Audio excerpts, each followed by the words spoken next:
So it's the summer of 1993. I walked from my office out into the paint shop and I found a half a roll of, that gold 3M sticky DA paper, the expensive kind back then, and it was flattened by a car tire, right? I lost my friggin' mind. This was not the first time that Gary out in the paint shop had done this, right? See, I found out later that Gary just really didn't care, right? Was he a bad guy? Not really. I just didn't give him a lot of reasons, to care other than a paycheck every week, right? He assumed that I was making tons of money and therefore ruining a roll of sandpaper or causing a redo or God knows what else, maybe even taking some of the shop's materials home with him might be legit, right? That's maybe what he was thinking. But what Gary or all of my other employees didn't realize at that time was that my company was actually on the brink of bankruptcy.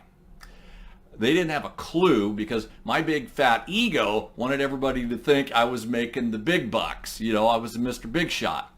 The other part of the problem, as I came to realize, was that my employees had no knowledge of finances, right? In other words, they didn't know what gross profit was and how their actions dictated how much gross profit the company was making or capable of making. They just didn't have a financial education, right? And I was not transparent with them. So it's so true in life and business, isn't it? That when people are not properly communicated with and they're left in the dark, they kind of create their own stories to fill in the blanks, don't they? The boss is greedy and making all the money. And he's probably sleeping with the new receptionist too.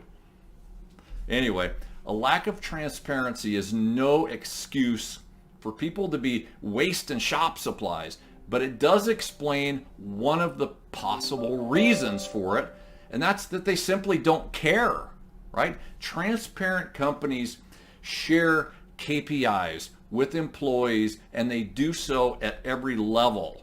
Right? Transparent companies teach each person from the cleanup guy to the estimator to the painter how their specific actions make a difference in the gross profit that the company is generating.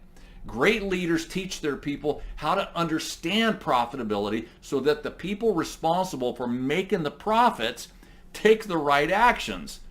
Teach them job costing, right? Teach them labor gross profit, parts gross profit, material gross profit, and so on, right?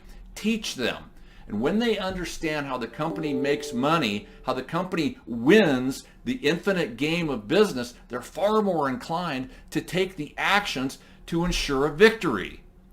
To build great organizations, you got to lose the ego. You got to be transparent with your people, even if it feels a little bit risky, right? Teach them the financial skills so together everyone can make more money.